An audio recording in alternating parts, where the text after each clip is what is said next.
Right guys and girls, Mark Crossfield here, and we're outside and we've got that thing in the air, which we don't get much in the UK, certainly this time of year. So let's get out here, do some real world testing with some drivers. I'll show you some indoor numbers as well, just so you get an idea of what they bring. But we've got ZX5 from Srixon driver, Taylormade Stealth, and a Titleist TSi3. How will they perform outside? Will I see a benefit or not from one over the other? So you're going to see that the stats are quite similar on these two drivers because they fit for me. So hopefully we realise now they're going to be similar. But what do I feel out here? Does one feel more fadey? Do I feel like I can hit one harder? Does it feel like I can move it faster? What are the feels and what actually happens once we've got some bounce involved? Should we check them out?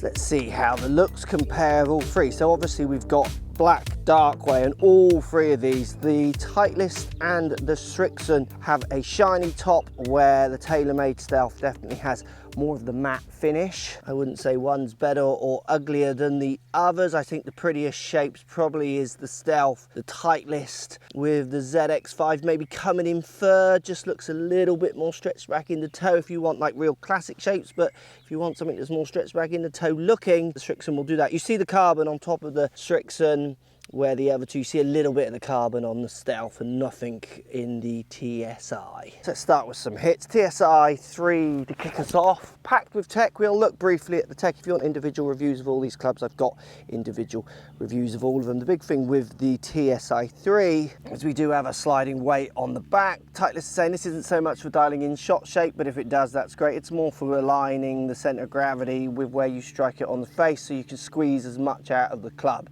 in ideas, and I've seen that on tour ranges where they try and move the centre of gravity in relationship to where the player is striking it, rather than try and get them to strike it differently, just to make sure that everything's aligning. Beautiful little round shape down by the ball. Probably out of the three of them, it looks the smallest. Let's see how it feels in comparison. Oh yeah, that's a bullet. It's a nice titanium sound, so it's a loudish ting. It's a medium rather than loud, I would say. It's nice, like it feels super, super solid. And I do like the flight of TSi. It's often really quite bomby and forwards, which that one was. ZX5 next. Looks great down by the ball. A little bit more jazz black with the kind of red lipstick around the back. And then you do see more of that carbon on top. Nice little shape. It definitely is a little bit more shaped differently here in the neck. Just not quite as round almost as the TSi. Again, it's a similar sound, not much in those. They are literally on top of each other, those two.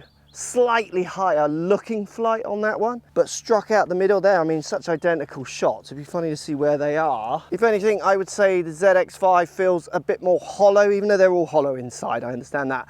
Like there's more of a vibration of the sound, where the TSi felt more like a solid click. So as in almost like it was a chunk of titanium hitting it, even though I know it's not. Let's see if we can get an equivalent hit with the Stealth. Red face does look nice. Obviously this has a carbon face, so it is quite different in its design to the other two. And again, this is a beautiful shape down by the ball. Taylormade do just make great looking clubs.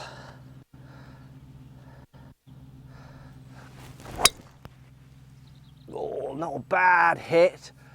Little bit further left, but not much in those three, to be fair. Let's get up there and see where they finish. It's a carbon sound, and I do think once you've hit those two compared to the Stealth, the Stealth does feel different. So these two felt very similar, like the same theme, because obviously they're following the same design premise. This one did feel different, so I hit that one fine. It was just hard to tell if it was me or the club making that duller impact sound. Remember, that's not a positive or a negative. People might want that sound where other people, it's what you want in relationship to. It's just when you compare them so closely to each other, you definitely, you know, it stands out. The carbon wood sound, as you'd expect, stands out as that different impact sound. So Taylormade, the furthest back, it was the weakest hit, with the other two up by my bag up here. Let's say a difference of 17 yards, but that's pretty good. That's exactly what I would guesstimate from the quality of those strikes. So I don't see that as a drop back. I see that as an equivalent shot just for the strike. TSi here with the Srixon ZX5 there, and the Srixon ZX5 was the slightly better ball flight. any of these three make me feel like I could make a birdie, this is a par 5, over the other? Well, yeah, these two, but not really. To be fair, if I played these out enough, you'd have to play it a lot of times to see the advantage of that distance, subject to the random lie that all three would get, because all three are in the rough.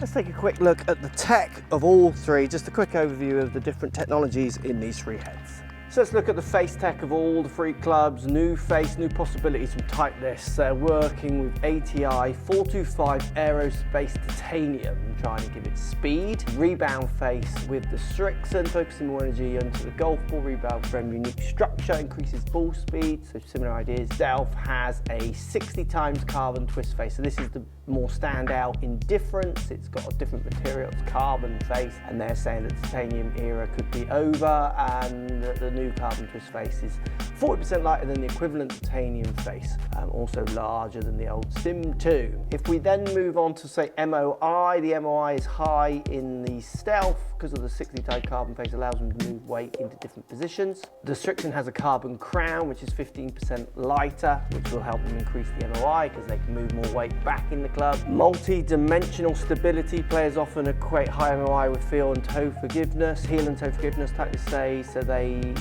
more holistic approach to MOI design, Titleist is saying. In inertia also delivers more speed, so tighter spin range up and down the face, freeing you to attack every drive is what they say. You got the tunable weight on the Titleist at the back as well, with an aerodynamic design. Adjustability of the Srixon, you get a weight port, allows you to move weight which is at the back. Adjustable hosel also, and then a Tour shaping is what Srixon is saying for their shaping. Aerodynamic design in the Stealth, and then you get the through slot speed pocket, and you also get twist face on the Stealth. So the Stealth definitely shouts that bit louder.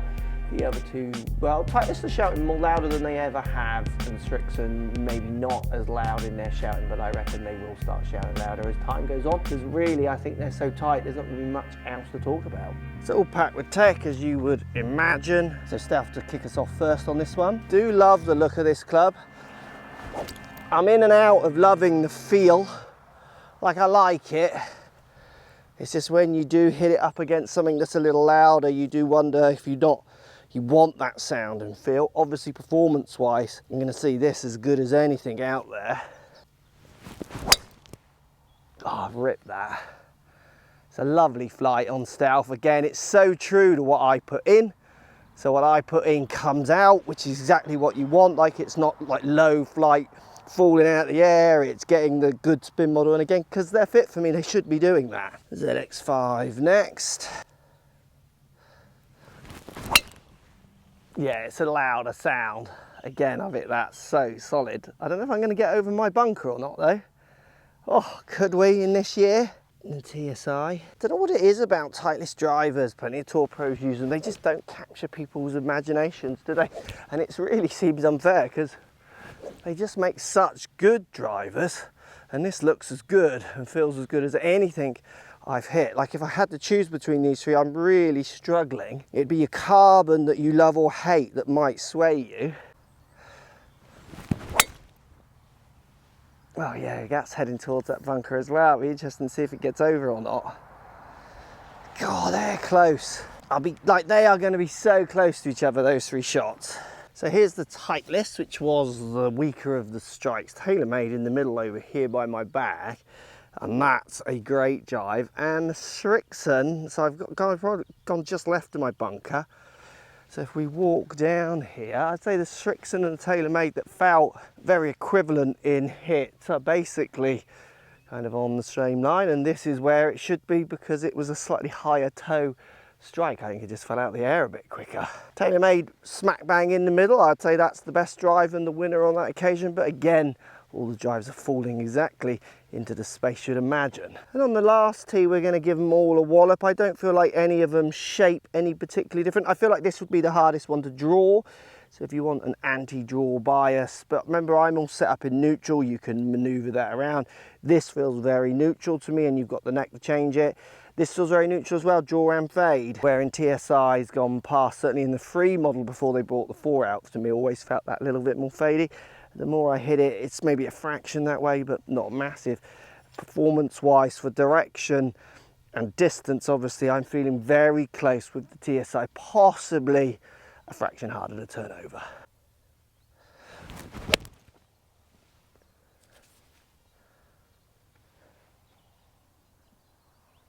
Oh, birdie time. Come on to the back tee here, 17. Let's give them an almighty wallop, full out before we go inside and have a look at the numbers. ZX5 to kick us off, going full tilt, so the road is in danger.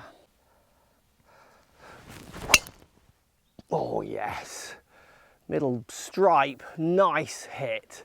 Not like my best, but like that's pretty good going at those speeds for me. Definitely the loudest out of the 3 is the ZX5. Stealth next. Oh, that's a good hit as well. It's slightly left side, but it's a good, I'd say that's a slightly better hit. Oh, they are going to be close. Totally different sound. It sounds lovely in amongst these trees. It does echo around. It definitely does feel more like a, almost like an old wooden wood. TSi3 to finish. TSi3 I reckon is the prettiest shape, if that's what lights your lemon. It seems a bit more curved as well on the top edge than the other 3. And again, it's a nice flight. That's so similar to the Z. I mean, let's see if I can see from here. Those two are literally like in line with each other. Let's get up there and see. So Taylormade here, pretty much level with the Srixon, which is just here, and then the Titleist just there. This one is actually, it's in the rough on the left side, but only by a few yards, and it's absolutely fine. And this is the Titleist, and literally 4 paces, is it?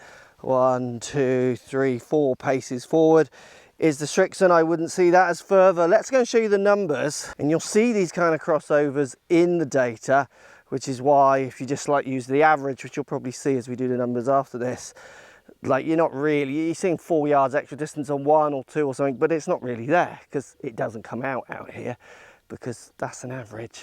And you got to look at those standard deviations, people. It's going to show you what I mean.